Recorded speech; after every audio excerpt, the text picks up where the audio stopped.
vai cortar. Bom dia a todos, a graça e a paz do Senhor. Amém. O coração está pulsando, estamos vivos, graças a Deus.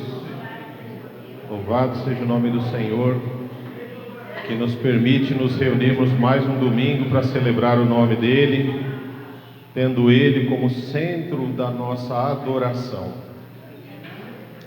Quero dar início a esse momento de celebração, compartilhando Oséias no capítulo 4.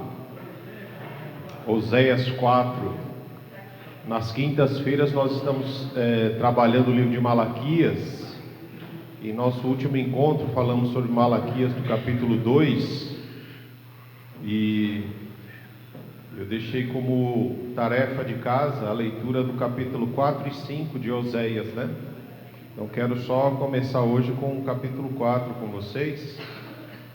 Ler apenas alguns textos que já vão dizer muito para nós. Oséias no capítulo 4.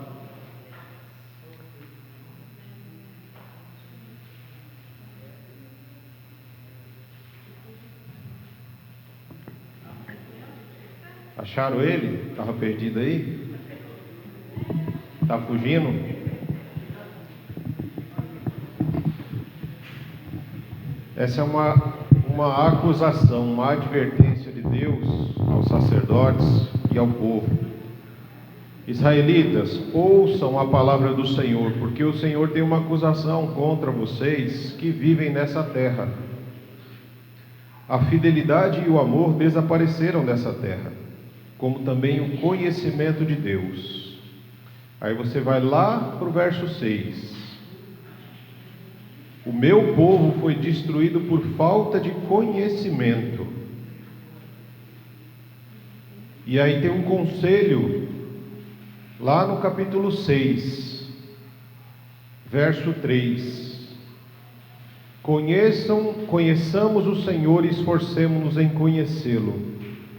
Tão certo como nasce o sol, ele aparecerá. Virá para nós como as chuvas de inverno, como as chuvas da primavera que regam a terra. Então o Senhor aqui está dando um alerta ao povo, dizendo que a fidelidade e o amor desapareceram da terra. A fidelidade a Deus e o amor a Deus desapareceram, estão sumindo da terra. Por quê? Porque o conhecimento do Senhor, o conhecimento de Deus também está sumindo. E à medida que o conhecimento de Deus some, o povo de Deus vai sendo destruído, que é o que está lá no verso 6 do capítulo 4. Uma vez que nos falta conhecimento de Deus, uma vez que nos falta esse conhecimento, nos falta amor, nos falta fidelidade. E quando o amor e a fidelidade não estão em exercício na nossa vida, nós estamos nos destruindo uns aos outros.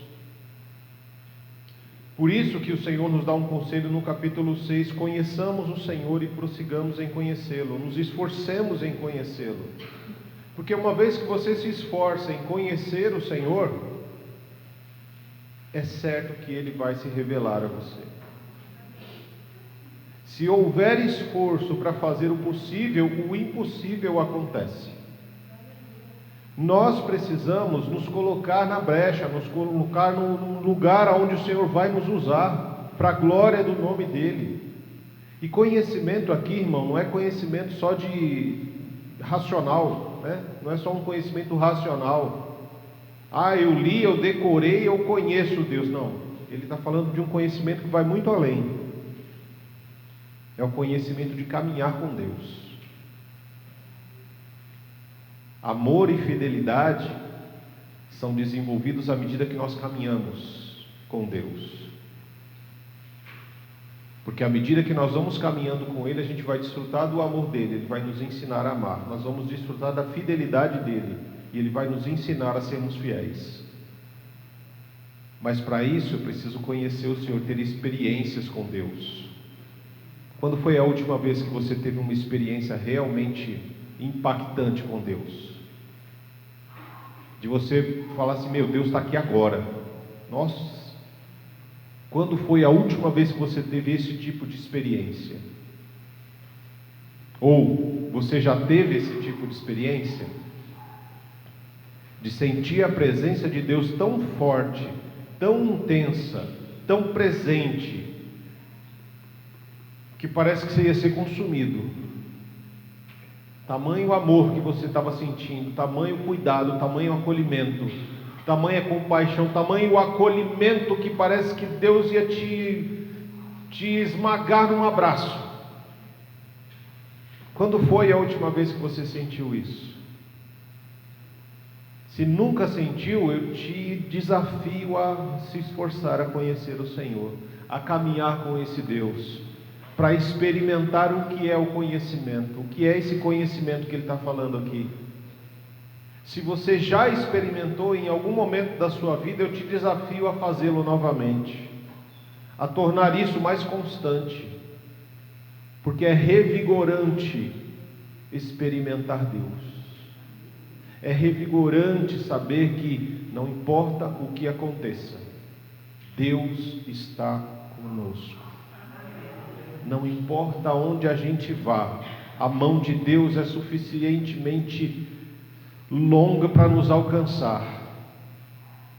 Não importa o desastre que você esteja vivendo ou passando, a mão de Deus é forte o suficiente para te sustentar. Vamos orar, irmãos. Orar para desfrutar desse conhecimento, orar para experimentar este conhecimento, orar para experimentar a presença de Deus, orar para que Deus se faça presente hoje, neste momento de celebração a Ele, para que nós possamos sair daqui de uma forma realmente transformados. Oremos então em nome de Jesus. Pai querido e santo, louvado seja o Teu poderoso nome. A Tua palavra, Senhor, impacta os nossos corações e a presença do Senhor transforma, Senhor, a nossa vida. Por isso nós oramos a Ti, Deus. Oramos para que perdoe os nossos pecados, perdoe as nossas transgressões, as nossas negligências, ó Deus. Perdoa, Senhor, em nome de Jesus, os pensamentos ruins que habitam a nossa mente. Perdoa, Senhor, as emoções erradas que tomam conta do nosso coração. Perdoa muitas vezes a ansiedade que tem direcionado as nossas vidas, ó Deus, e mostrando assim que estamos fora do propósito do Senhor, ó Deus. Estamos colocando os nossos olhos no aqui e agora e tirando os olhos da eternidade, Pai. Que possamos olhar para a eternidade, mas viver o aqui e agora para a glória do Senhor. Deus Todo-Poderoso, seja com cada um de nós e com todos nós, Senhor, para que possamos experimentar a presença do Senhor. Pedimos a Ti, Senhor, que tenha a liberdade, que o Senhor venha, Senhor, neste momento e possa interagir e agir em nós e através de nós, para que possamos sentir a Tua presença forte, impactante, transformadora nessa manhã, Senhor. Deus Todo-Poderoso, quebra as barreiras que existem em nosso coração e mente, Deus. Que toda e qualquer ação do maligno, Deus, caia por terra em nome de Jesus. O Senhor nos libertou para que possamos ser livres, e é nessa liberdade, Senhor, que queremos glorificar, exaltar o Teu santo nome. Deus Todo-Poderoso, fala conosco, ministra aos nossos corações e nos ajuda a cultuá-lo, Senhor, com tudo que temos e com tudo que somos. É a nossa oração em nome de Jesus. Amém. Amém, irmãos. Essa primeira música, né, que nós vamos entoar, eu gostaria que os irmãos só mantivessem em mente a introdução que foi feita sobre o conhecer a Deus e sobre a forma como Ele ama a você e a mim. Então, que nessa primeira música a gente possa manter isso em mente e possa fazer aquilo que a gente veio fazer nessa manhã, que é louvar e engrandecer ao nome do Senhor, prestar o nosso melhor culto a Ele. Amém? Os irmãos podem se colocar de pé.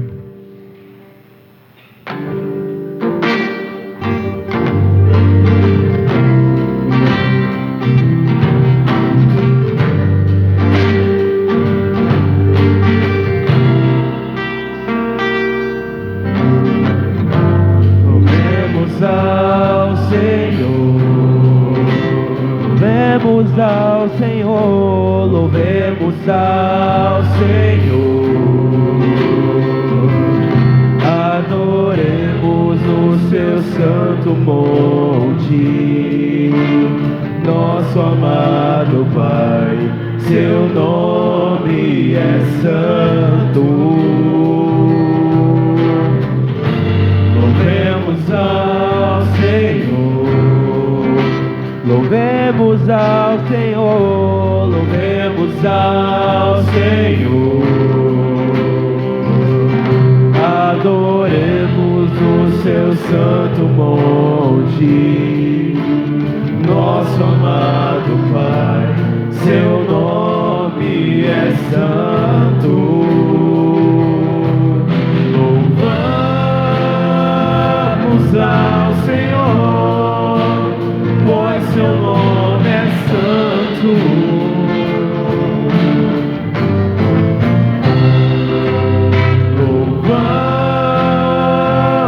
Ao Senhor, pois seu nome é santo.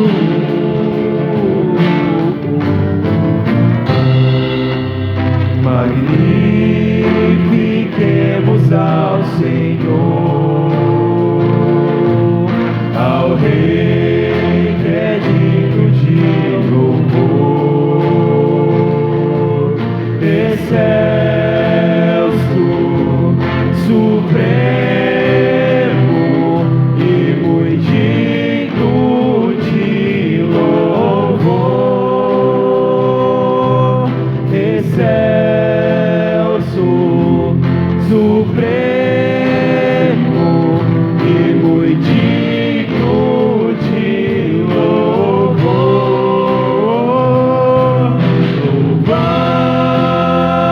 Louvamos ao Senhor, pois seu nome é santo, pois seu nome é santo. Louvamos ao Senhor, pois seu nome é santo.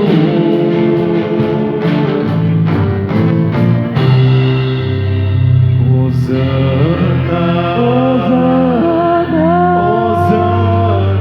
Hosana, Hosana ao nosso Rei. Hosana, Hosana, Hosana, Hosana ao nosso Rei. Cristo é a nossa vida, o motivo do louvor em nosso novo coração, pois morreu a nossa morte para vivermos sua vida, nos trouxe grande salvação. Cristo é a nossa vida, o motivo do louvor em nosso novo coração, pois morreu a nossa morte para vivermos sua vida, nos trouxe grande salvação. Louvamos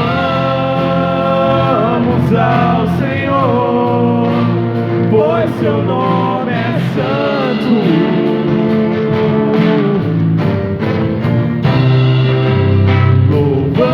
Louvamos ao Senhor, pois seu nome é santo.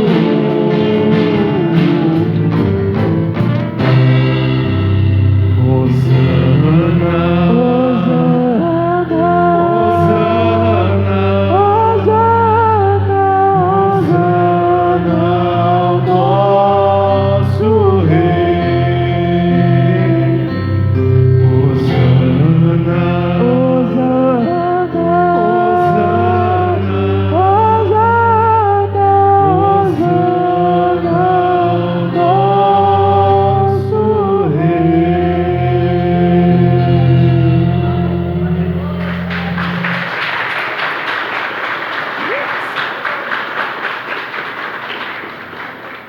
Amém. Essa semana, as minhas devocionais, né, foram todas baseadas no livro de 1 Coríntios 13. Ele vai falar para nós a partir do verso 4.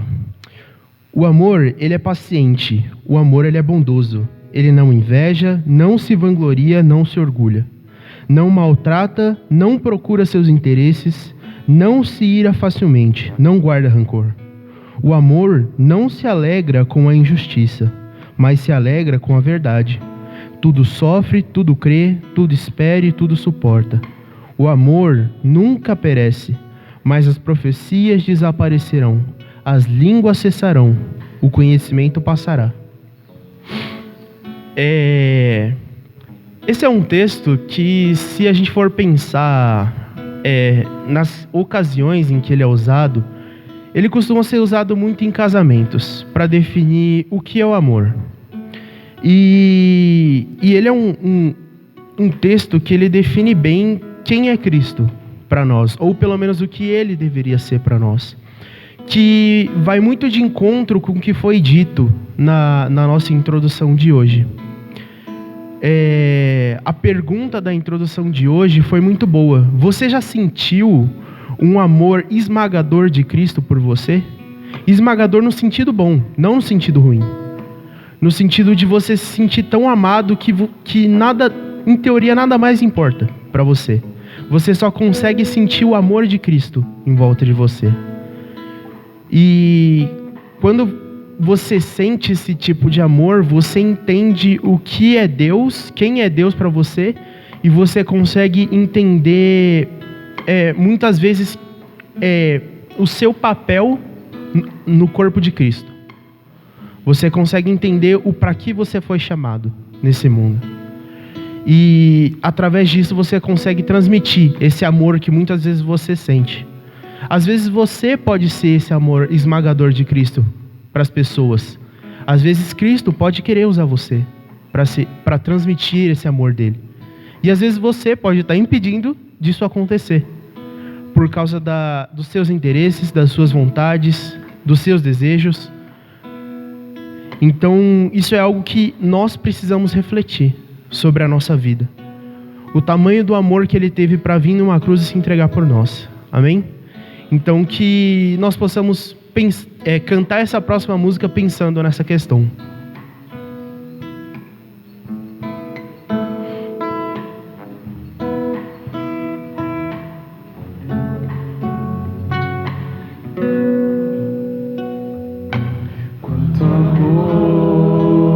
Quanto amor ele tem por mim, quanta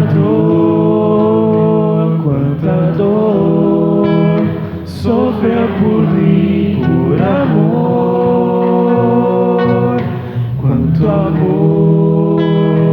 Quanto amor ele tem por mim, quanta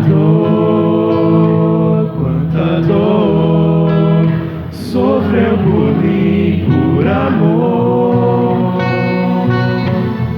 A razão de tão grande amor foi mostrar que a minha vida tem valor. Sou tão precioso para Deus, que Ele deu o seu filho pra morrer na cruz por mim.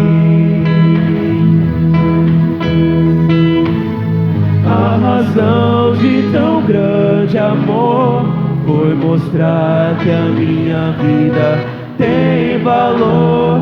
Sou tão precioso para Deus, que Ele deu o seu filho pra morrer na cruz por mim.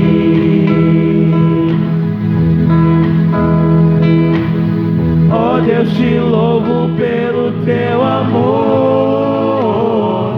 Tu mudaste o meu interior e agora eu quero viver pra transmitir esse amor que vem de ti. Ó Deus, te louvo pelo teu amor. Tu mudaste o meu interior e agora eu quero viver pra transmitir esse amor que vem de ti.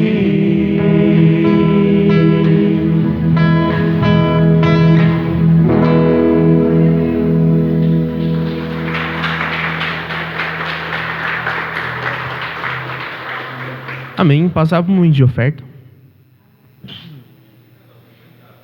Eu sei, mas é de mim. Vamos abrir em Gênesis, capítulo 14. É minha. Eu fui puxar a Bíblia, ela caiu.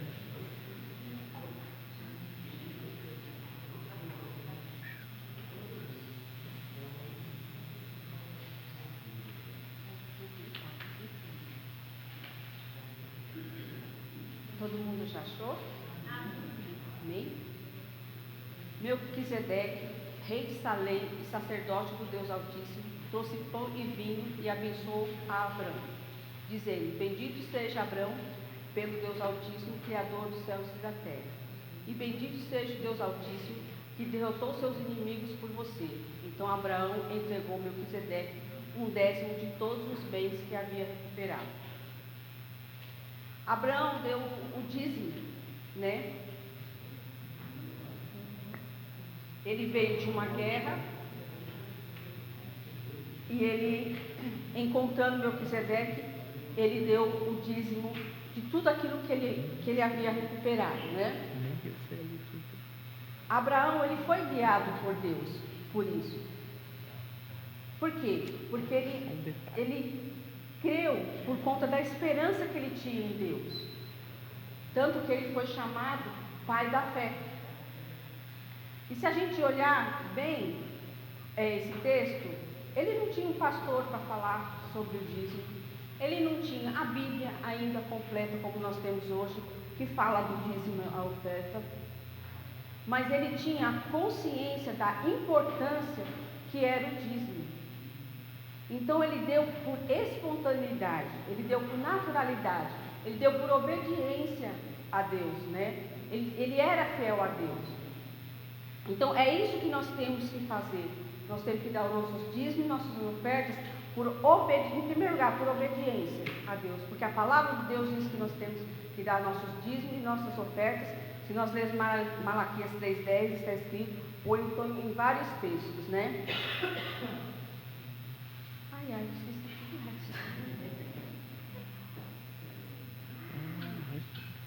Assim como Abraão foi sensível a isso, ao entregar os seus dízimos em suas ofertas, nós devemos também ser sensíveis a ouvir a voz de Deus quando nós devemos dar nossos dízimos, nossas ofertas. Por quê? Porque Deus precisa? Não, mas a igreja precisa. Muitos irmãos de nós precisam. O celeiro da igreja precisa ser abastecido, às vezes o teto da igreja precisa ser consertado, precisa fazer uma pintura na igreja. E é com os nossos dízimos, as nossas ofertas que nós fazemos isso. Então que hoje, isso não fique só em palavras, mas em ações. Em vez da gente escutar, nós devemos ouvir, internalizar essa palavra dentro de nós, e nós possamos ser fiéis, assim como Abraão foi. Né? Me perdoe. É isso. Amém. Não é perdão. Vamos orar agora? Senhor, nosso Deus e Pai, eu te louvo neste momento. Te agradeço, Senhor, por cada um que está presente aqui. O Senhor sabe, Pai, das nossas lutas, de todas as coisas que acontecem na nossa vida. Que sejamos fiéis realmente a Ti, que venhamos a ouvir a Tua voz, que sejamos obedientes a Ti. Mesmo naqueles momentos, Pai, que a nossa vontade não é ser, mas que a Tua vontade prevaleça nas nossas vidas. Tira de nós, Pai, o nosso coração endurecido, que muitas vezes acontece. Coloca em nós um coração, Pai, que tenha realmente vontade de te obedecer, vontade de fazer a Tua palavra, um coração dirigido por Ti, que possamos ser a semelhança de Jesus Cristo. que obedeceu até o fim, mesmo naquele momento mais difícil da vida dele. Que o Senhor possa nos fazer, Senhor, a imagem e semelhança do Teu Filho. Nos ajude, Senhor, a completar a nossa jornada, como Paulo fez. Muito obrigado pelo dia de hoje. Obrigado por cada um que está aqui. E muda, Senhor, os nossos corações para honrar, obedecer, ser fiel a Ti. É em nome de Jesus Cristo que eu te peço. Amém.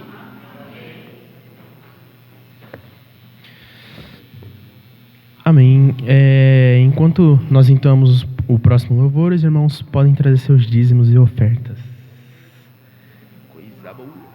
Coisa boa. Bora.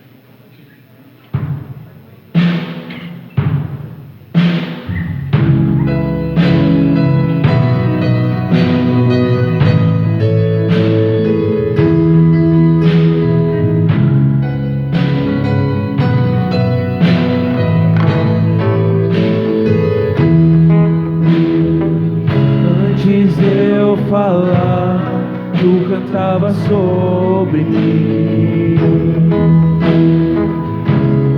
Tu tem sido tão, tão bom pra mim. Antes de eu respirar, sopraste tua vida em mim. Tu tem sido tão, tão bom pra mim. Impressionante, infinito e ousado amor de Deus, oh, que deixa as 99 só pra me encontrar. Não posso comprá-lo, nem merecê-lo, mesmo assim se entregou. Oh, impressionante, infinito e ousado amor de Deus.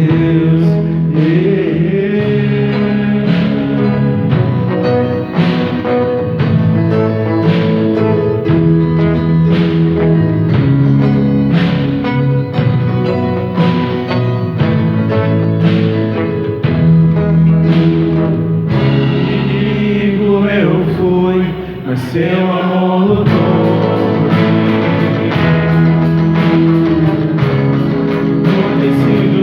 Tão bom pra mim. Não tinha valor, mas tudo pagou por mim. Tem sido tão, tão bom pra mim. Oh, impressionante, infinito e ousado amor de Deus, oh, que deixa as 99 só pra me encontrar. Não posso comprá-lo, nem merecê-lo, mesmo assim se entregou. Oh, impressionante, infinito e ousado amor de Deus.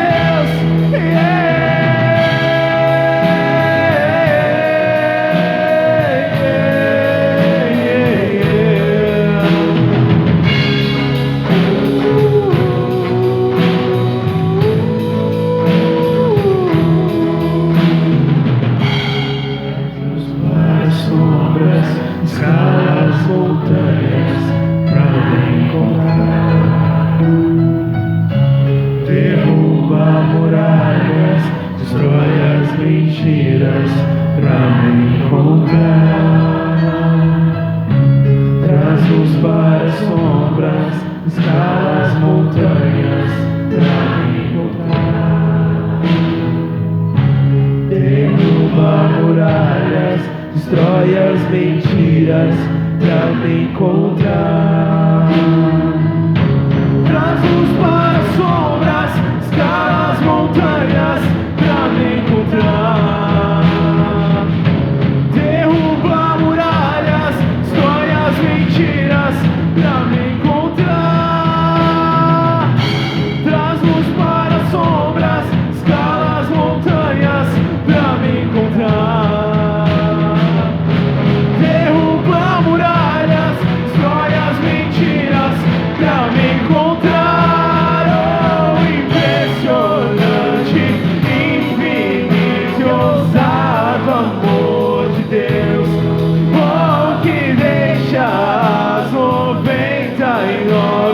só pra me encontrar.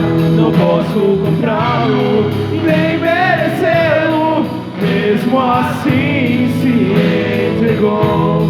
Oh, impressionante, infinito e ousado amor de Deus.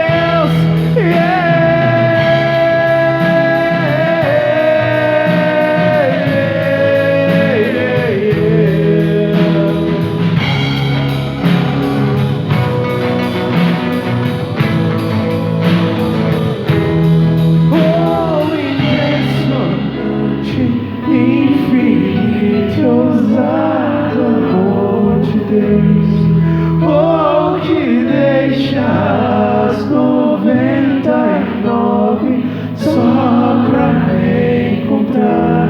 Não posso comprá-lo, nem merecê-lo, mesmo assim entregou. Oh, impressionante, infinito e ousado amor de Deus.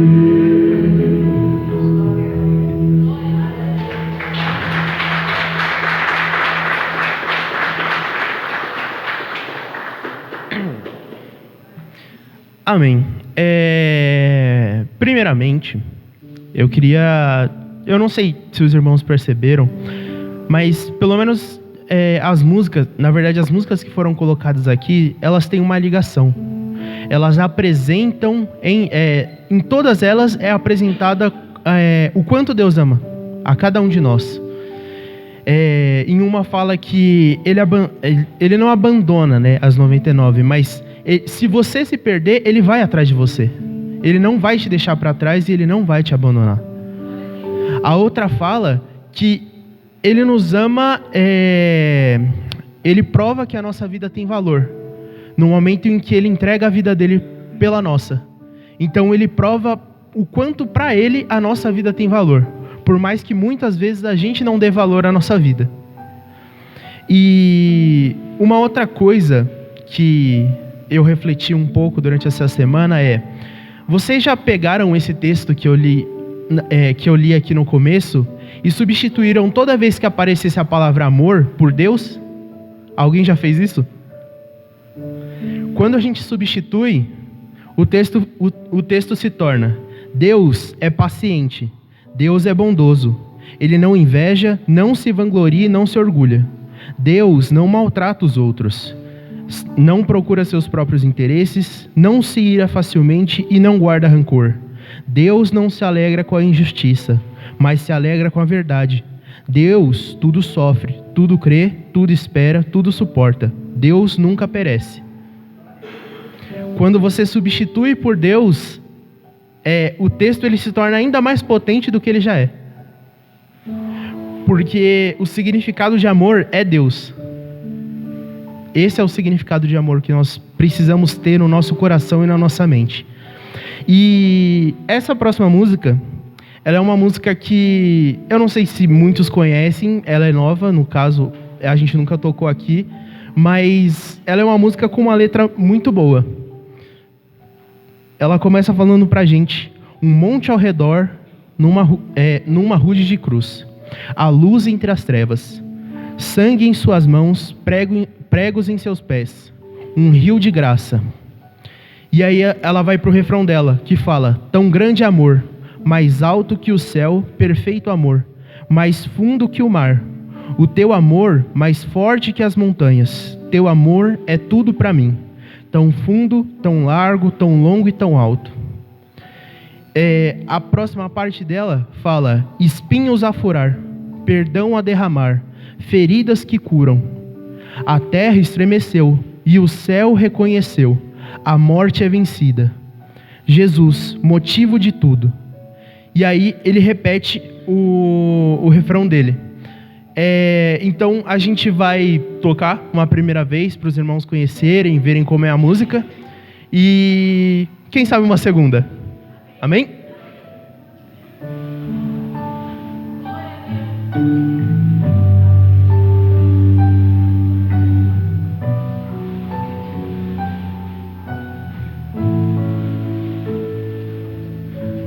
Monte monte ao redor, numa rude cruz,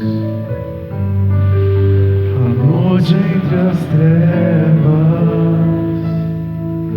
sangue em suas mãos, pregos em seus pés, um rio de graça,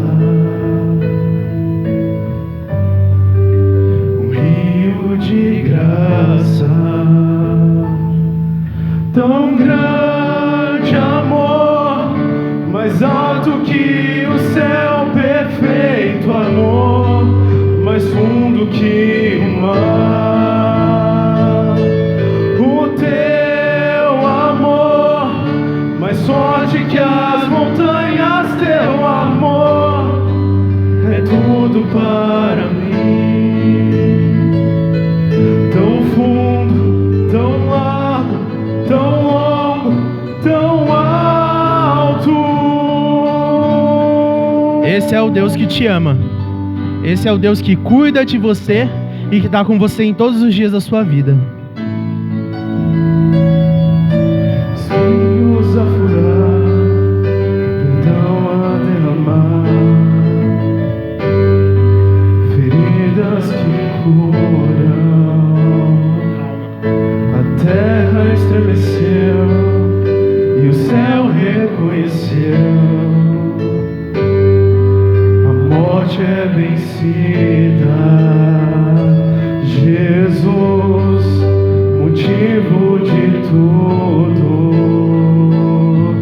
Tão grande amor, mais alto que o céu, perfeito amor, mais fundo que o mar.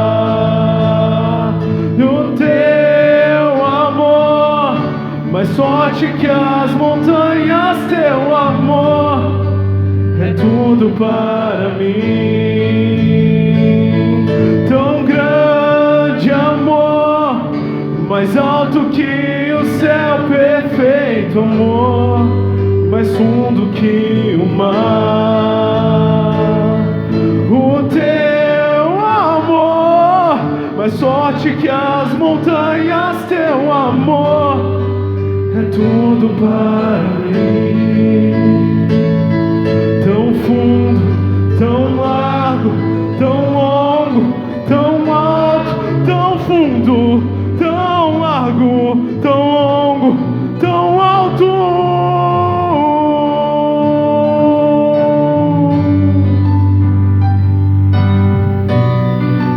E basicamente, essa é a música inteira no caso. E os irmãos gostaram da música? Acharam boa? Então agora vamos cantar, ok? Vocês já aprenderam a letra, a gente já mostrou como é que é, agora a gente vai cantar. Amém?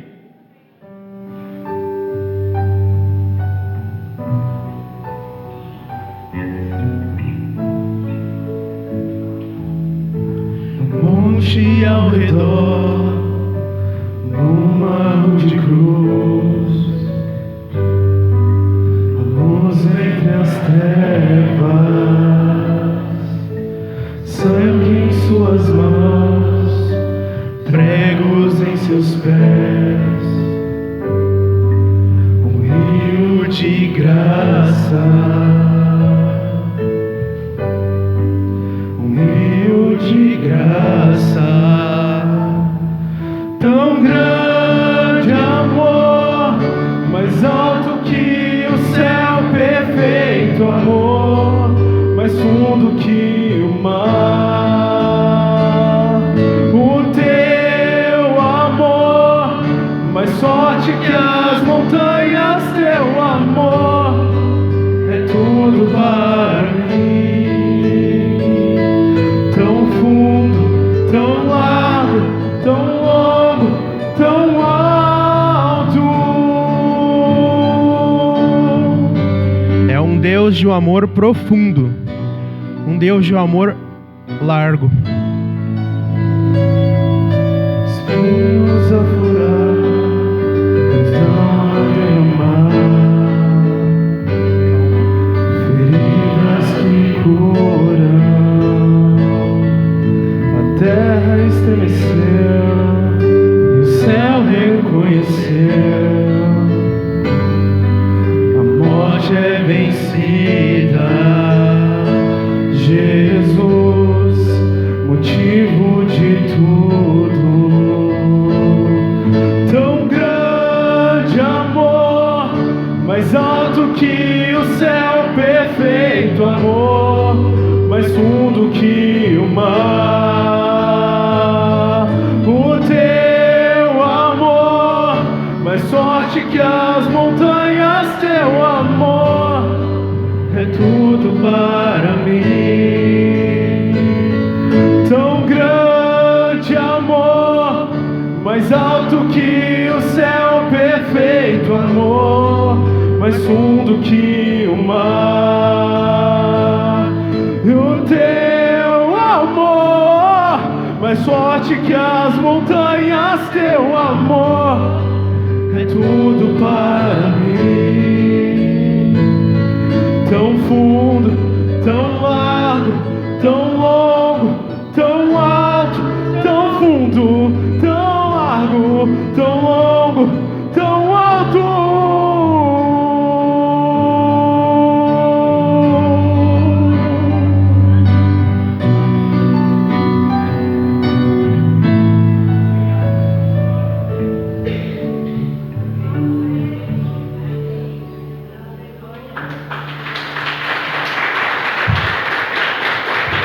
Senhor, Deus e Pai Todo-Poderoso, aquele que merece toda a honra, glória e louvor, aquele que demonstrou o maior amor nesse mundo que nós poderemos ver, aquele que tem um amor imensurável, um amor que nós não conseguimos dizer o quão profundo ele é, até onde ele se estende. É um amor que nos constrange, é um amor que nos abraça de uma forma esmagadora, é um amor que trata com o nosso coração, é um amor que nos transforma, que transforma a nossa forma de viver, a nossa forma de agir e a nossa forma de pensar. Que essa música ela possa ser uma realidade na nossa vida, em nome de Jesus. Que o Senhor possa estar fazendo com que a gente possa pensar nas letras em que cantamos, nas músicas em que entoamos ao Senhor, e que aquilo que a gente canta possa ser uma vivência da nossa vida, e não apenas palavras que nós falamos quando estamos aqui, quando estamos no culto. Que não venham a ser apenas palavras lançadas fora, mas que possam ser palavras de vida, palavras que produzam vida e que nos ajudem a crescer espiritualmente, Senhor. Que o Senhor possa estar sendo com um pregador que vai trazer a palavra, que o Senhor possa estar ajudando, que o Senhor possa estar usando o pregador em nome de Jesus, para que a Tua palavra ela possa se expandir e que mais pessoas possam conhecer esse tremendo amor a que nós conhecemos, Pai. Essa é a minha oração em nome de Jesus, Pai. Amém. E só deixando uma citação, né, que veio em uma das minhas devocionais, para que os irmãos possam refletir. Ela diz: o melhor uso da vida é o amor, a melhor expressão do amor é o tempo, e o melhor momento para amar é o agora. Então, que a gente possa refletir, amém? Lucas, capítulo 15.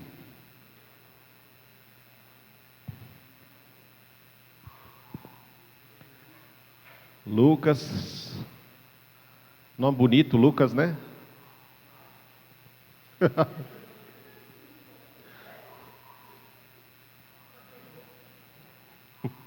Lucas, capítulo 15.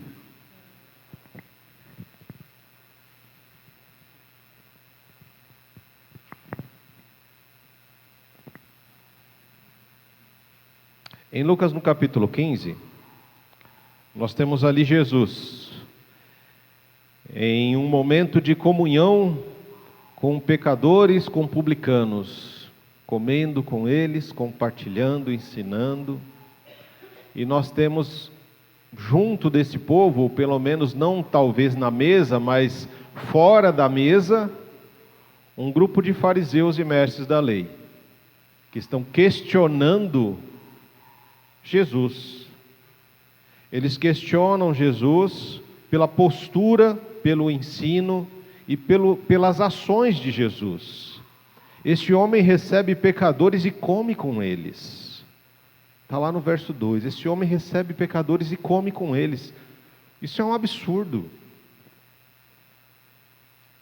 Os fariseus e os mestres da lei, quando observam aquilo, é como se eles recebessem um tapa na face. As atitudes de Jesus ferem o orgulho, a vaidade daqueles fariseus e mestres da lei. Jesus fazendo isso é como se ele estivesse quebrando a lei, desobedecendo a lei. E eles se sentem muito incomodados pelo fato de Jesus estar comendo, sentado à mesa, recebendo publicanos e pecadores. Publicanos eram os cobradores de impostos. Cobradores de impostos, para as pessoas, para os judeus daquela época, não tinha salvação. Nem Deus era capaz de salvar um publicano, um cobrador de impostos. Um cobrador de impostos judeu tinha um lugar reservado no fogo do inferno. Não havia possibilidade alguma. E Jesus, um mestre, um rabino, um sábio, que estava arrastando multidões pelos seus ensinos e práticas totalmente diferentes, se assentava numa mesa para ter intimidade com aquelas pessoas. Porque para você sentar na mesa com um judeu e participar de uma refeição, é porque aquele judeu te considera uma pessoa importante. Você é importante para aquela pessoa. Então, quando Jesus se assenta com aqueles pecadores e publicanos, ele está dizendo, está mandando um recado: essas pessoas são importantes, elas têm valor, elas são amadas. Mas isso causa um choque tremendo para os fariseus, para os mestres da lei, para aqueles que são PhDs entendidos, né? E então Jesus, ele não entra na questão de uma lei, ele conta uma história, ou melhor, ele conta 3 histórias para responder a esse questionamento dos fariseus. Esse homem recebe pecadores e publicanos e come com eles. Porque não foi nenhuma pergunta, foi uma afirmação que eles fizeram.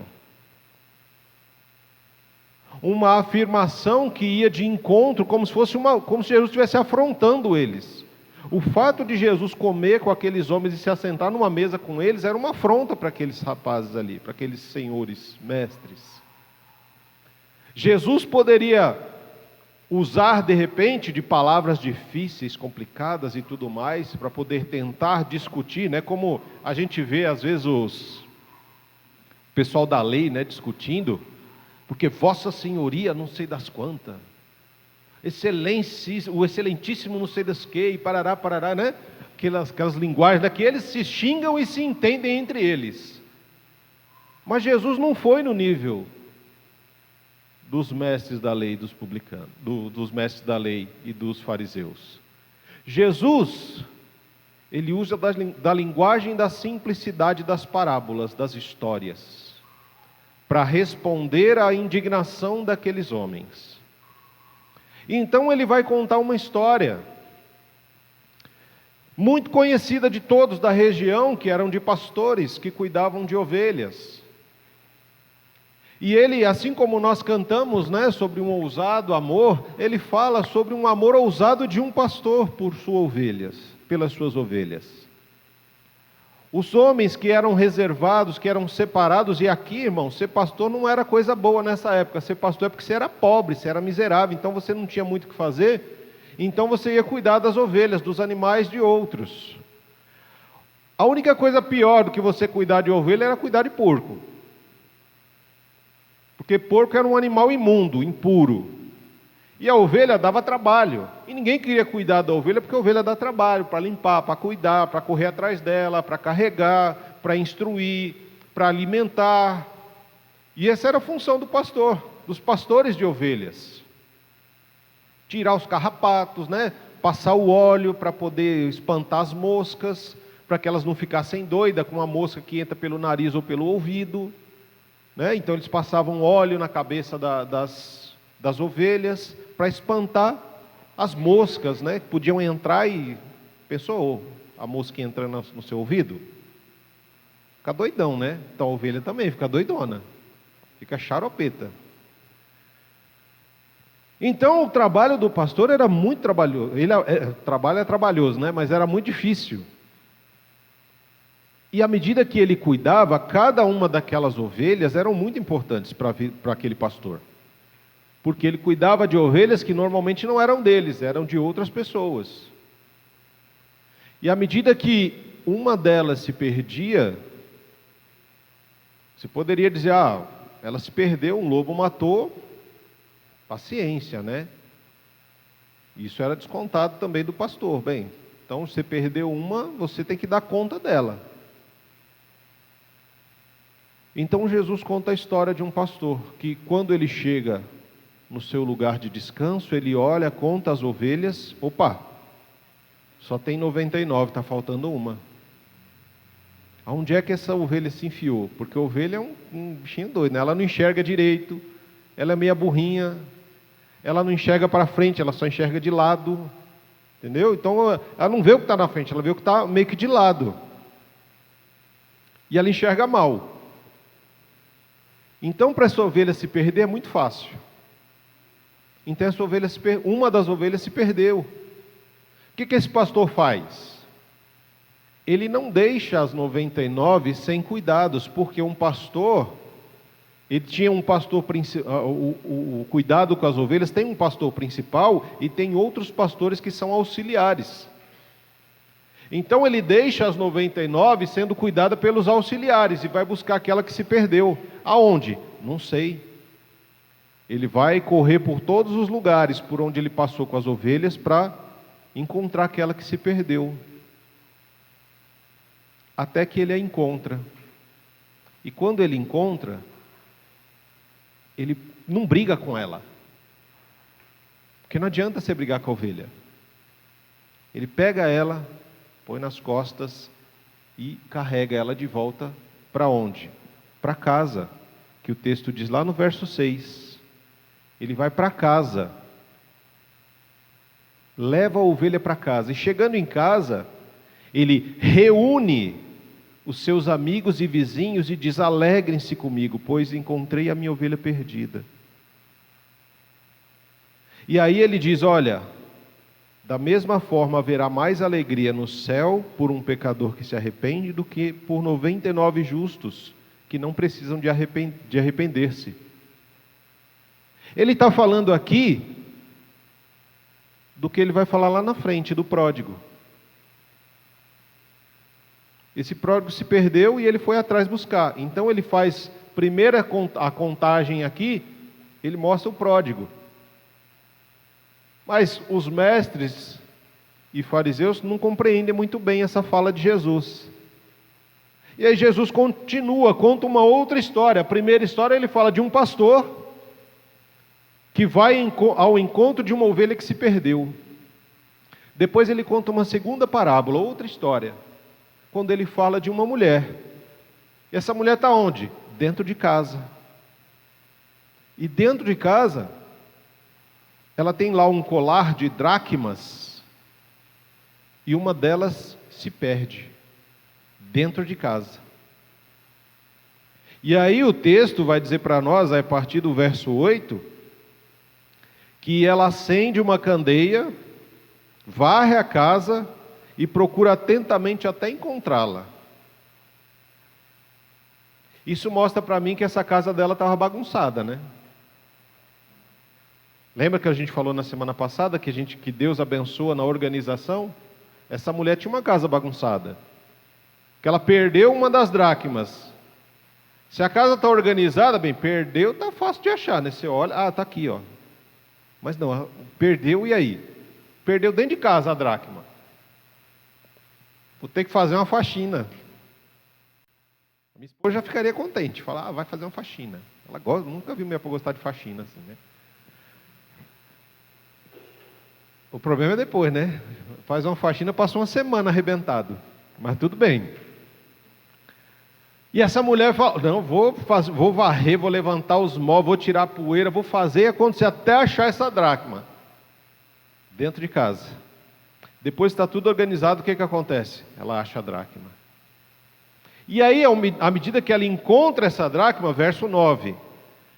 Quando ela encontra, ela faz o quê? Ela reúne as amigas e vizinhas e diz: alegrem-se comigo, pois encontrei a minha moeda perdida.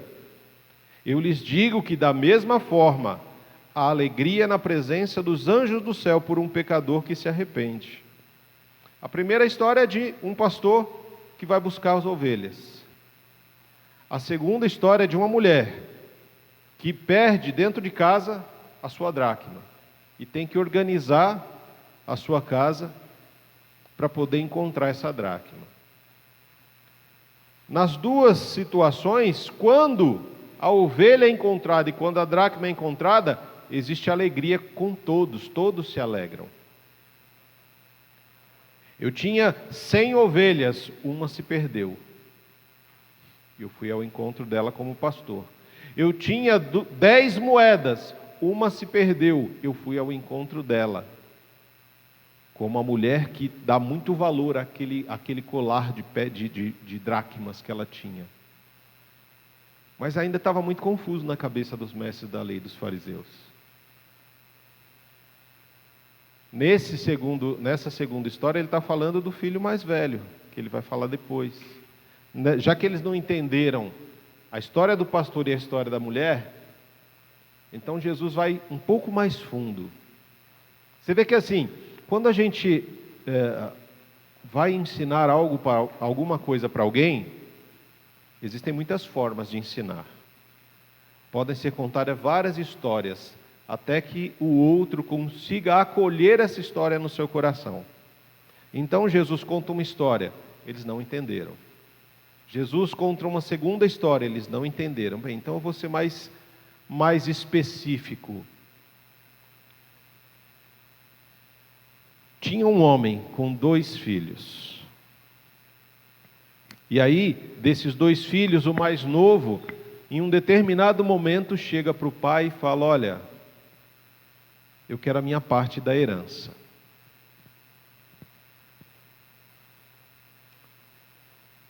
E diz que esse pai não criou nenhum tipo de empecilho, não criou nenhum tipo de barreira ou dificuldade. Está aí no verso 11 e 12. Né? O filho chega, o filho mais novo, chega e pede a parte dele da herança. Primeiro que pedir a parte da herança com o pai vivo já é uma afronta. Porque herança você só recebe depois que o pai morre, né? Ou o parente lá morre. Ele pede uma herança com o pai ainda vivo. Segundo, ele é o filho mais novo. O filho mais novo tem menos direito ainda de pedir herança. Porque a herança ela é repartida com 2 partes, primeiro ao mais velho, e depois a terceira parte é para o mais novo.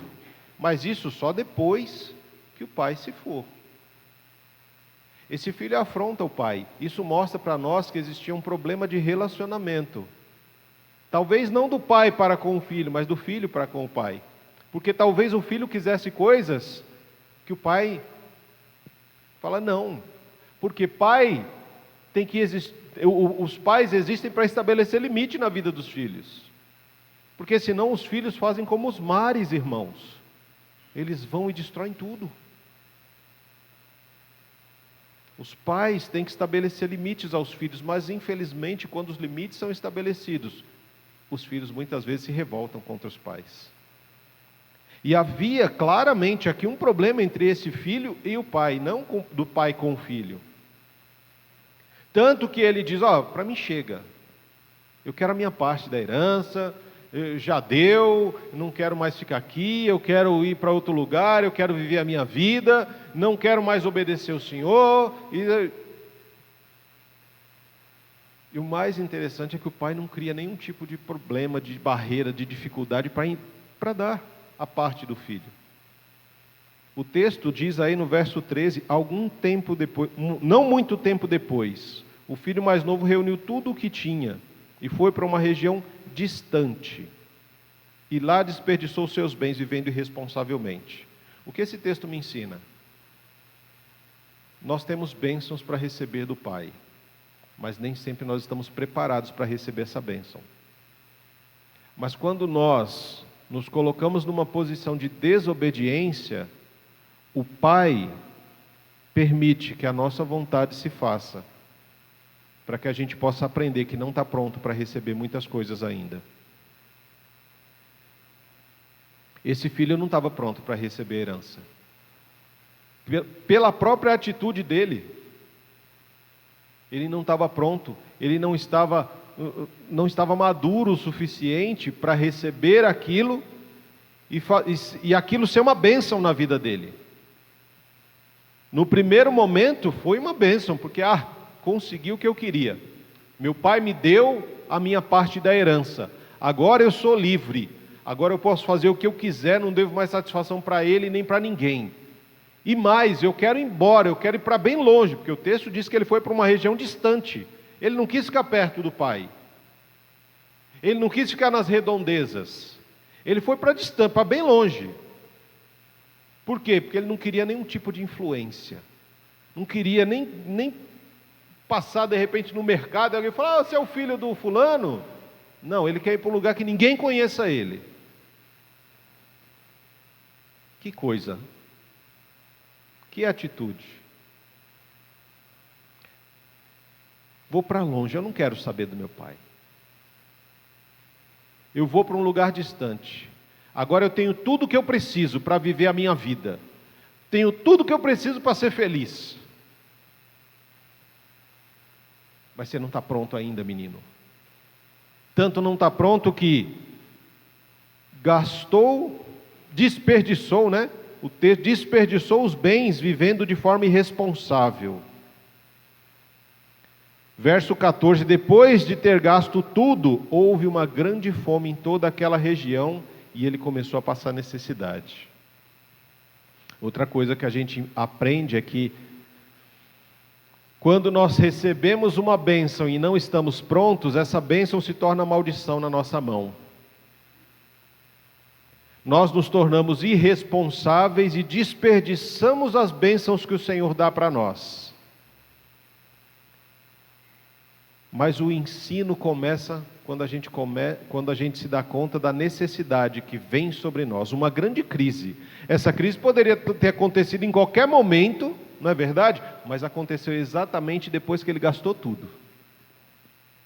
Ele foi para longe, para onde não tinha ninguém que conhecesse o pai dele, e ele deve ter ido para uma região, irmãos, onde não tinha muito judeu. Porque quando ele começa a passar necessidade, ele vai encontrar refúgio e emprego para cuidar de porco. Os judeus normalmente não cuidavam dos porcos, porque porco é animal imundo.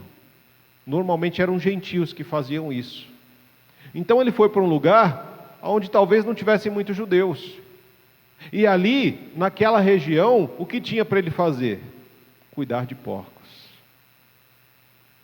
É como de repente, você quer imaginar uma situação difícil, complicada?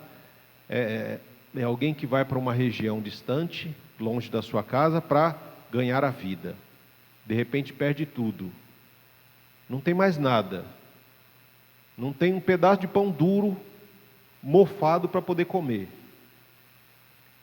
E aí, alguém diz para ele assim: olha, eu tenho um prostíbulo.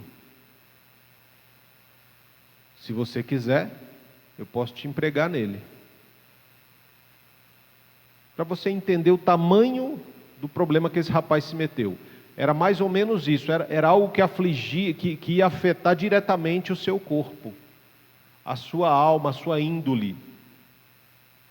Cuidar dos porcos, ao ponto de ele desejar comer a comida daqueles porcos.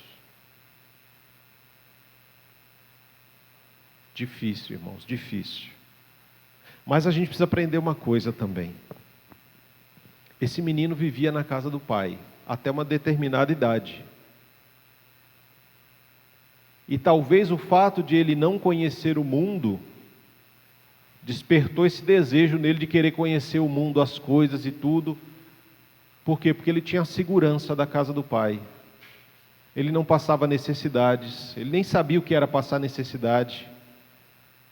Ele não tinha medo de nada, porque o pai estava ali para protegê-lo.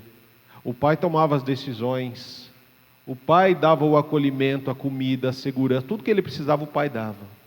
Ele tinha tudo na casa do pai, mas ele queria conhecer o mundo.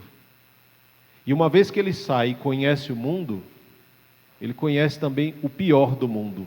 Ele conhece os prazeres, porque ele usou o dinheiro para a prostituição, porque é uma acusação do irmão dele lá na frente, que seu filho voltou e gastou o dinheiro com as prostitutas.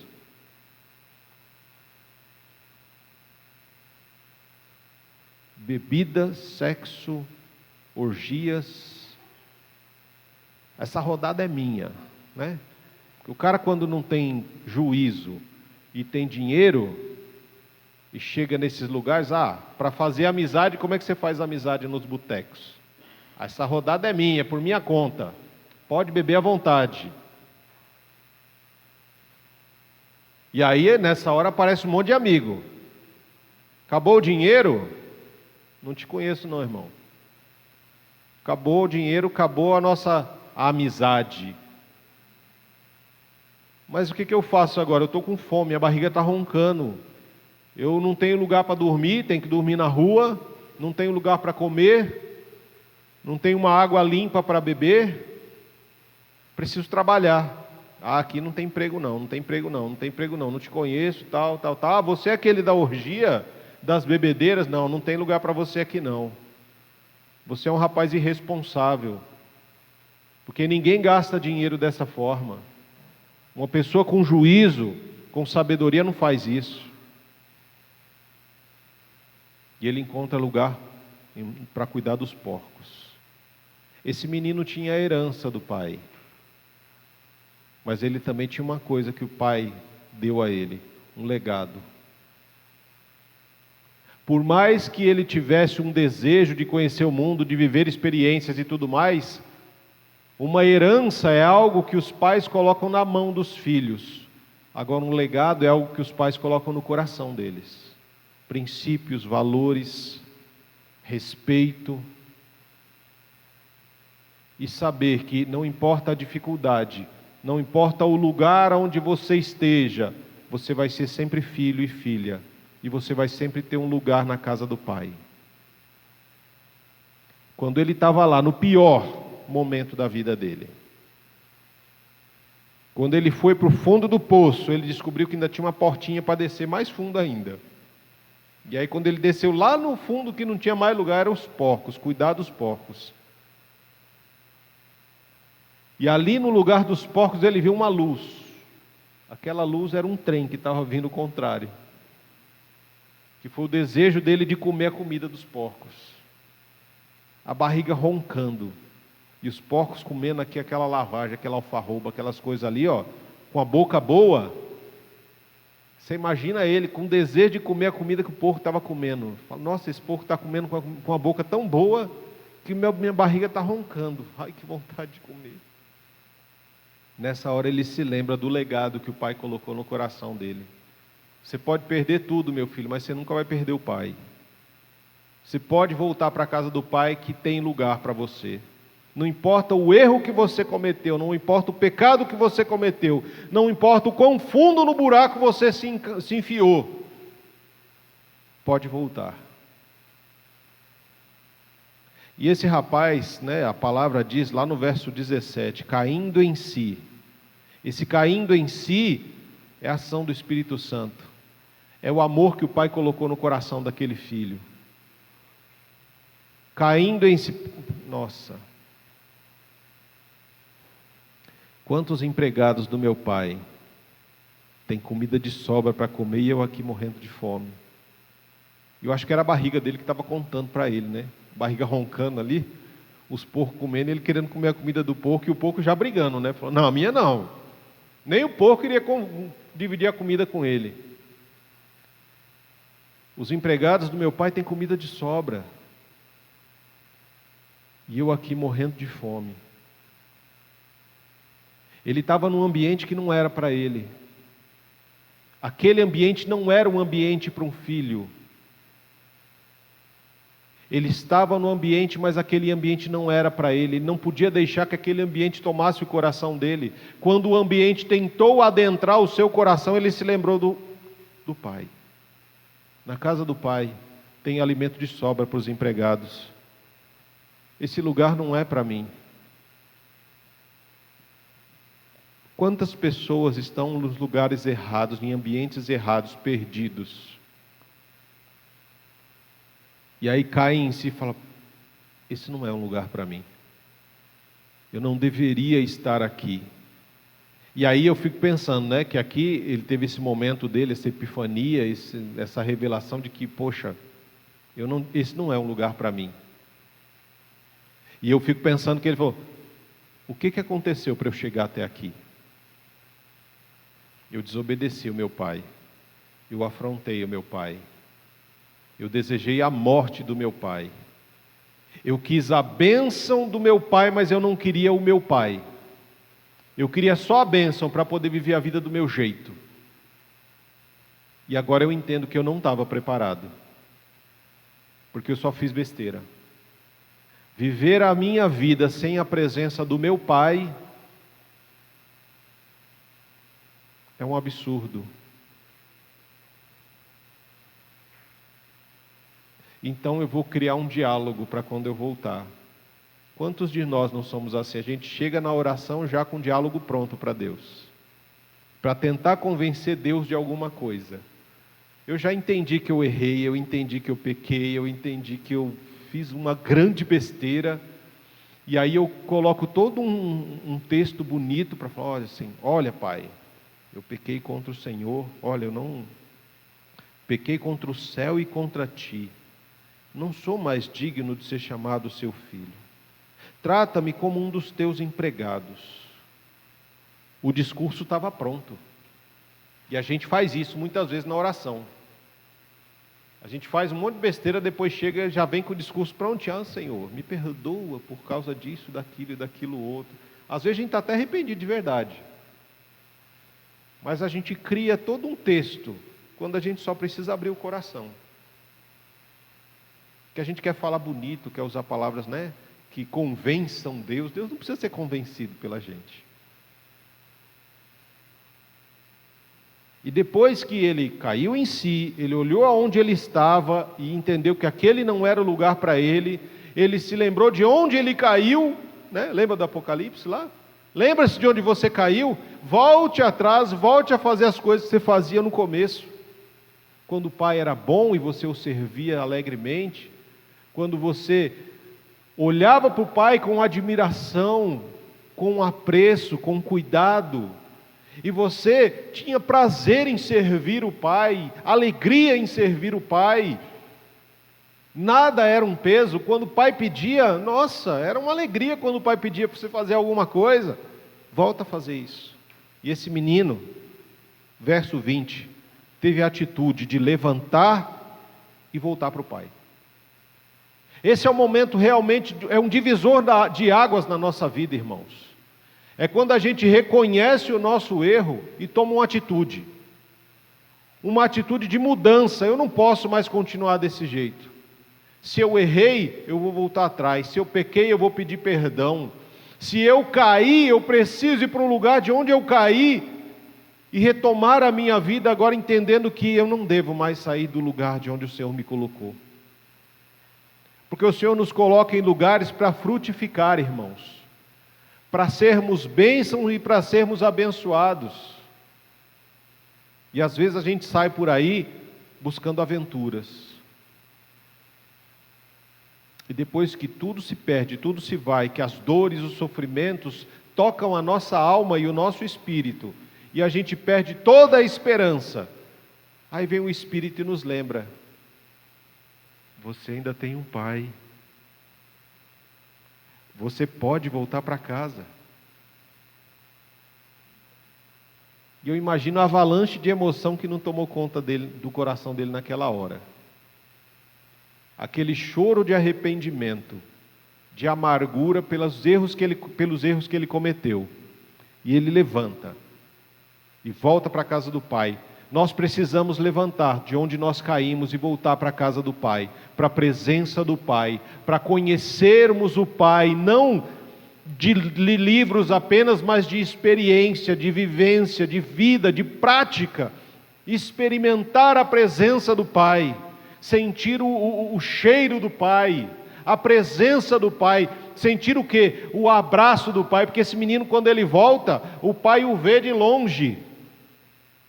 Os olhos do Pai ainda enxergavam o filho, mesmo ao longe, ele sabia discernir, aquele é meu filho que está voltando. Ele estava perdido, mas ele foi encontrado. Ele estava morto e agora ele voltou à vida, porque só tem vida na presença do Pai. Só está perdido quem está longe do Pai. E ele volta, e à medida que ele vai voltando, o Pai sai ao encontro dele. O Pai não quer saber de regras, ele corre, e ele abraça o filho. E quando ele envolve o filho num abraço de compaixão, sentindo a dor daquele menino, porque o pai viu um filho saindo cheio de pompa, com o peito estufado, orgulhoso, vaidoso, cheio de dinheiro e de vontades a serem realizadas, de desejos. E quando ele olha o filho retornando, encurvado, roupas sujas, rasgadas, todo sujo, descalço, perdeu tudo, inclusive o anel dele, que representava o anel da família. Perdeu tudo. Volta humilhado, sujo, fedido. O pai não quer saber se ele está sujo, fedido, arranhado, machucado. O pai quer abraçar. E aquele abraço é o abraço de um amor esmagador, porque é um amor incondicional. Não importa o que você fez, meu filho. Pai, pequei contra o céu e contra... Cala a boca, filho. Servos, por favor, tragam roupas para o meu filho. Tragam um anel e ponham no dedo dele. Peguem sandálias e ponham nos pés desse menino. Cada uma dessas coisas representa a restauração desse menino ao lugar de onde ele não deveria ter saído. As roupas representam que ele não era qualquer um, mas ele tinha um pai. O anel representa a autoridade desse menino sendo restaurada. As sandálias nos pés representam que esse menino não era um escravo, mas ele era filho. Só os escravos andavam descalços. Pega um novilho gordo, vamos fazer uma festa, vamos celebrar, porque esse menino estava morto e agora ele voltou à vida. Ele estava perdido e foi encontrado. E aí é motivo para festa, para alegria, para diversão, para celebração. Mas tem um problema. Tem um problema complicado. O filho mais velho estava no campo, voltou, ouviu música e viu festa, viu gente dançando. O que está acontecendo? Aí o servo fala: aquele teu irmão, o seu irmão voltou, cara. Ele voltou são e salvo. A gente não sabe quanto tempo se passou, gente, mas foi muito tempo. Muito tempo se passou. E esse menino volta são e salvo. O irmão é tomado, e o texto diz para nós, no verso 28, ele é tomado pela ira. Ele fica revoltado. Não acredito que esse infeliz voltou para casa. Gastou todo o dinheiro que o pai deu para ele, se prostituiu, desperdiçou e agora volta com essa cara de pau para casa. Devia ter morrido lá onde ele estava. Revoltado, irado. O pai que foi ao encontro do filho que voltou e o abraçou em compaixão, agora sai também ao encontro desse. O texto diz que ele saiu ao encontro e insistiu com o filho mais velho.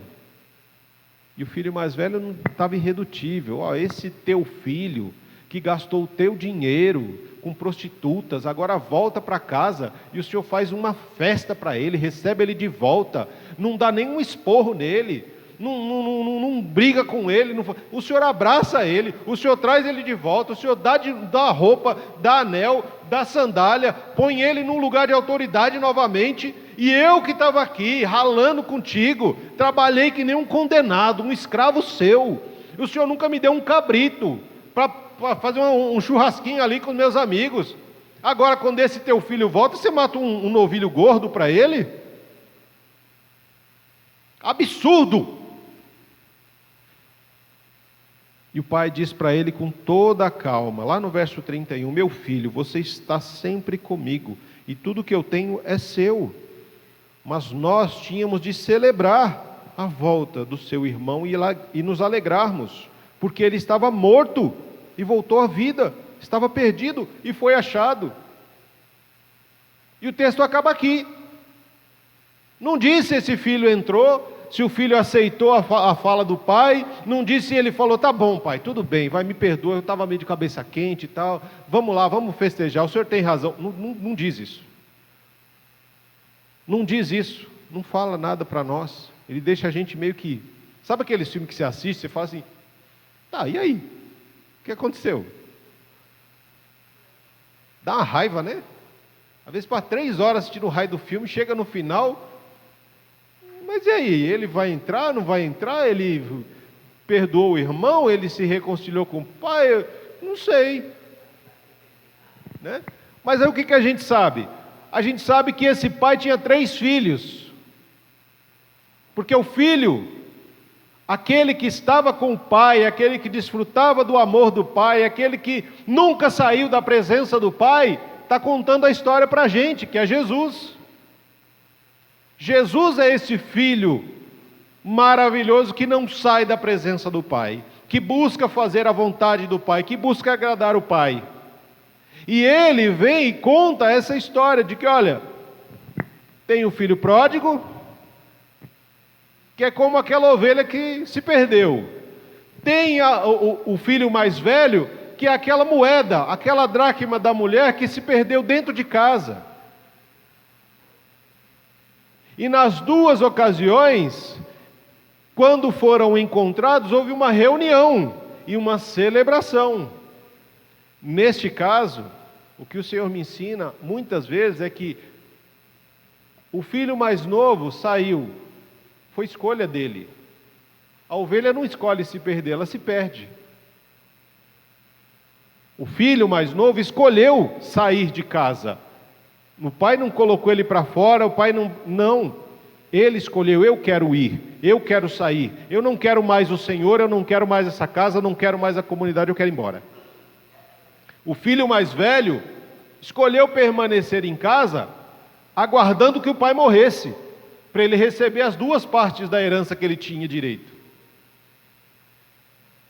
O mais novo foi e gastou, o mais velho ficou esperando a morte do pai. O mais novo chega e fala, pai, eu quero a minha parte da herança, ou seja, eu quero que o senhor morra. Como o senhor está demorando para morrer, me dá logo meu dinheiro para eu sair fora. O mais velho, todo cheio de formalidades, eu vou ficar e vou aguardar ele morrer. Não vou falar nada, vou ficar quietinho. Enquanto isso, eu vou ficar aqui, que nem um escravo trabalhando.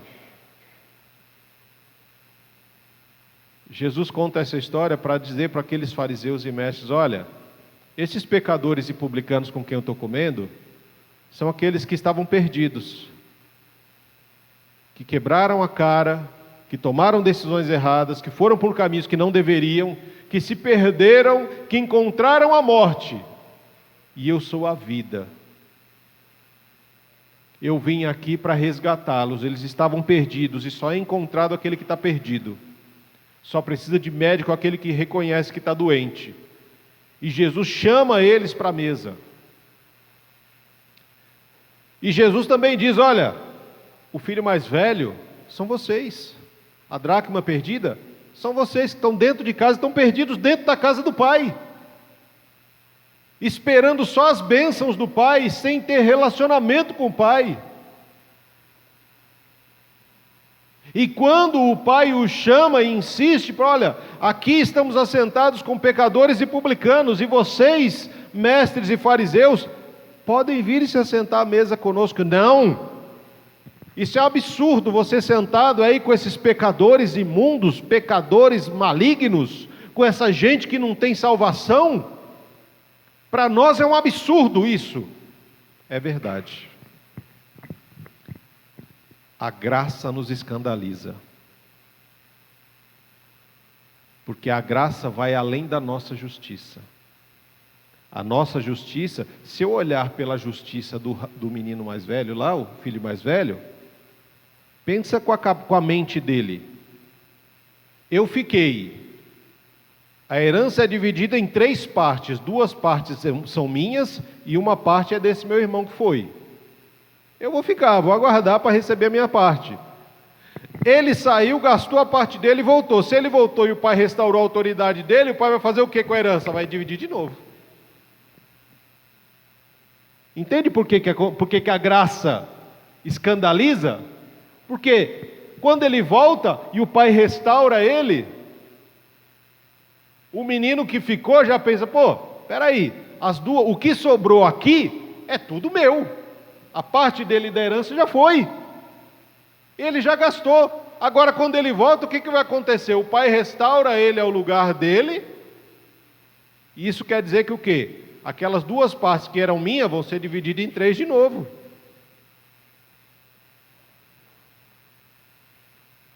É a graça, irmãos. A graça, ela nos escandaliza, porque a graça chama você para trabalhar às 6 da manhã, às 10, ao meio-dia, à 1 da tarde, às 3 horas da tarde, às 5 horas da tarde. E aí às 6 horas eu vou fazer o pagamento. Aquele que começou a trabalhar 7 horas da manhã, vai receber 1 denário. O que começou a trabalhar às 10, vai receber 1 denário. O que trabalhou a partir do meio-dia, recebe 1 denário. O que trabalhou às 3, recebe 1 denário. O que trabalhou às 5, das 5 às 6, recebe 1 denário. Como assim? Esse chegou às 5, vai receber 1 denário. E eu que estou aqui desde as 7 da manhã, ralando, trabalhando que nem um louco, também só recebo 1 denário? É. O dinheiro não é meu? Eu pago quanto eu quiser. A graça não é minha? Eu dou para quem eu quiser. E a graça revolta o coração dos religiosos. O religioso não consegue administrar a graça. Porque a graça de Deus, ela resgata aquele que está perdido, que viveu uma vida inteira de transgressão, de pecado, de mentiras, de enganos, perdido, e no último suspiro, lá na cruz ele ora, Senhor, lembra-te de mim quando entrar no paraíso. O Senhor fala, ainda hoje você vai estar lá comigo. Aí o Senhor fala, como assim? O ladrão viveu, roubou, mentiu, enganou, fez acontecer uma vida inteira. Não se arrepende e recebe a graça da salvação. Eu passei uma vida inteira, fui nos cultos, fui nos estudos bíblicos, fui nas orações, fui na reunião de homens, de mulher, de jovem, de adolescente, fui em convenção, fui em palestra, fui em não sei o que, cantei, preguei, evangelizei, vivi uma vida correta e tal. E eu vou ter que ir para o mesmo céu que esse cara que viveu uma vida toda errada? É. Isso é graça. E talvez você nem vá para esse mesmo céu daquele ladrão que se arrependeu lá. Por quê? Porque você viveu uma vida de religiosidade e não de intimidade com o Pai. Talvez a gente esteja vivendo uma vida desfrutando, entre aspas, da casa do Pai, mas não da presença do Pai. Desfrutando das bênçãos do Pai, mas não do amor do Pai incondicional. E aí quando você vai falar, Senhor, Senhor, como que Ele pode entrar no céu e eu não te conheço. Aquele lá eu conheço, porque ele se arrependeu no último suspiro dele. Estava lá na cruz pendurado. O juiz deu 10 minutos de acréscimo. Já estava no 11º. Quando o juiz ia levantar a mão para apitar, eu falei, eu me entrego, Senhor, eu me entrego. Agora eu entendo que minha vida foi um fiasco. Está salvo. Eu só preciso de um coração contrito, quebrantado e arrependido, sincero na minha presença, para estender a salvação. Senhor, eu fiz, eu orei, eu preguei, eu li, tal. E ele vai e eu não. Você eu não conheço, porque foi você que fez. Você estava na casa, mas viveu como se estivesse longe. Ele estava longe, mas o coração dele nunca se afastou de mim, que no pior momento da vida dele, ele caiu em si e se lembrou da casa do Pai. Ele levantou e voltou. Hoje é o dia, esta é a hora. A casa, o abraço do Pai está aberto, a casa do Pai está aberta, a intimidade com o Pai está disponível. Nós temos que cair em si, se somos pródigos, e se não somos, pior ainda, porque somos religiosos.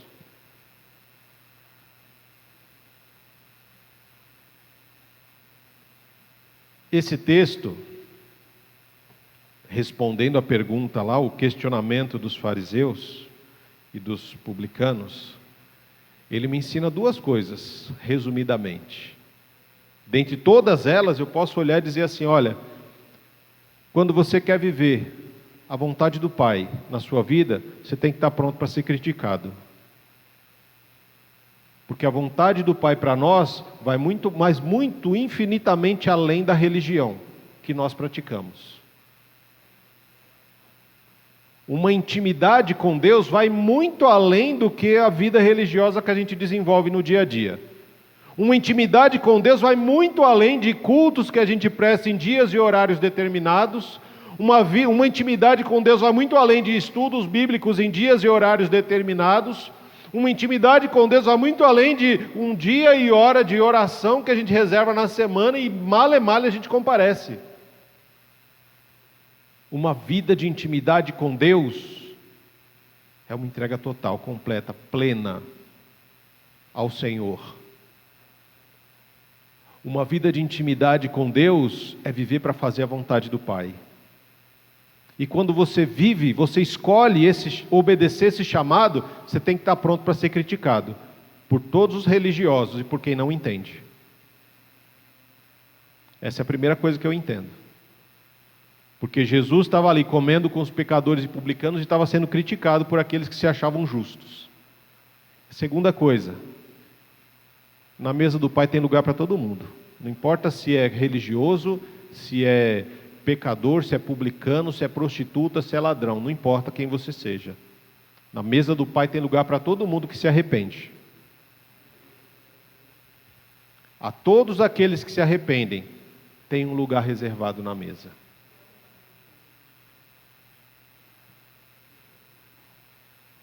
Eita, parábola porreta, né? Rapaz.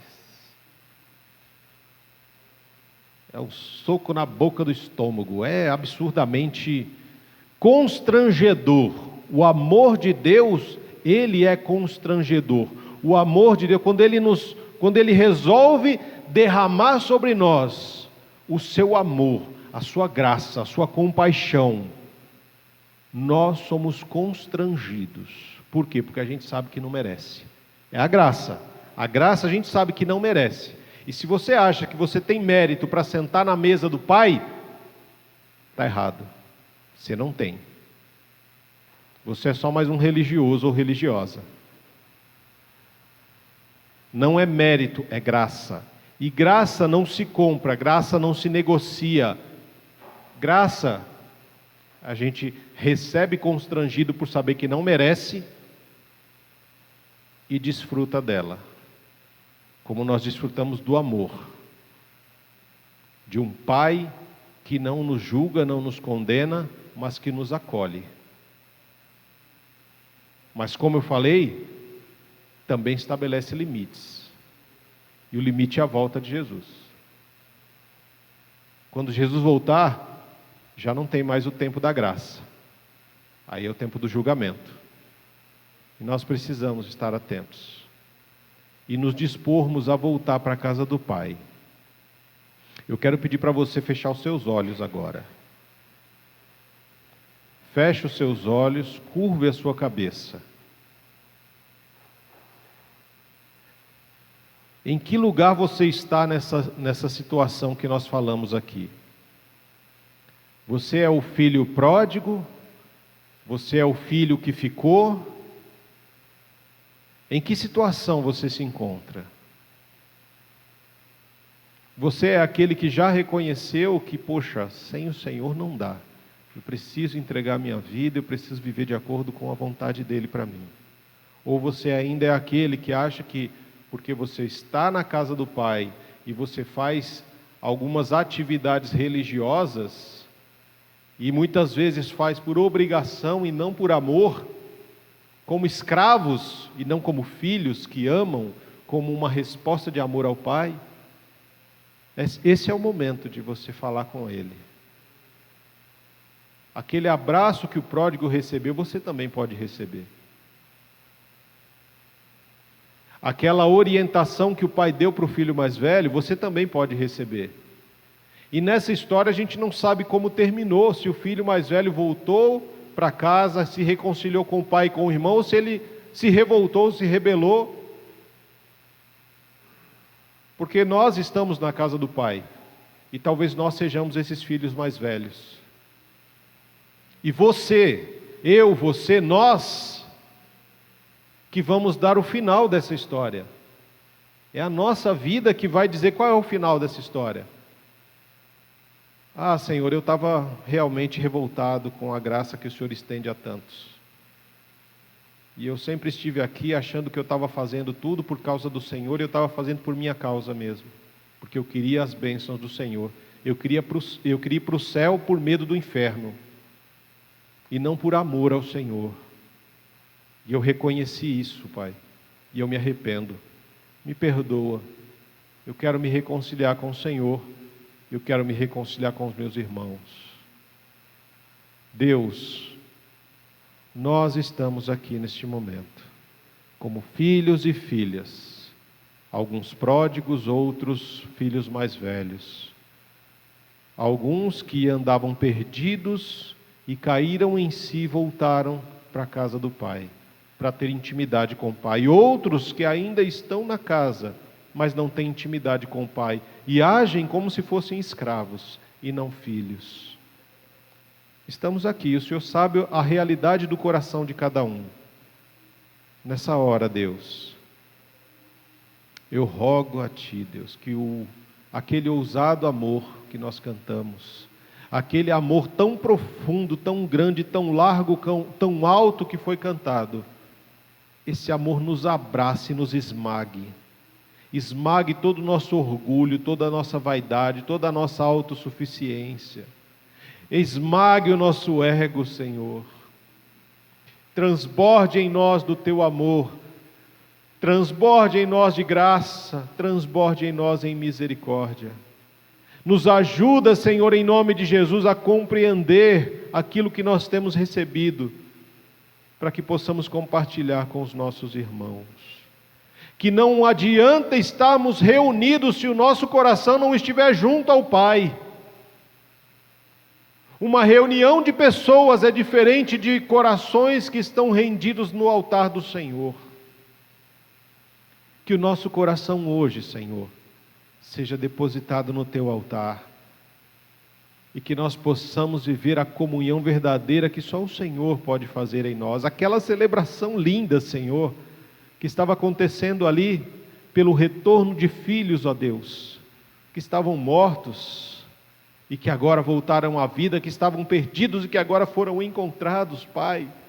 Que esta grande festa possa realmente acontecer, essa grande celebração possa ser a vivência do nosso coração diariamente, nos sentirmos acolhidos, abraçados, amados pelo Senhor todos os dias, Pai. Saber que nada pode nos separar do amor do Senhor, a não ser nós mesmos e os nossos pecados.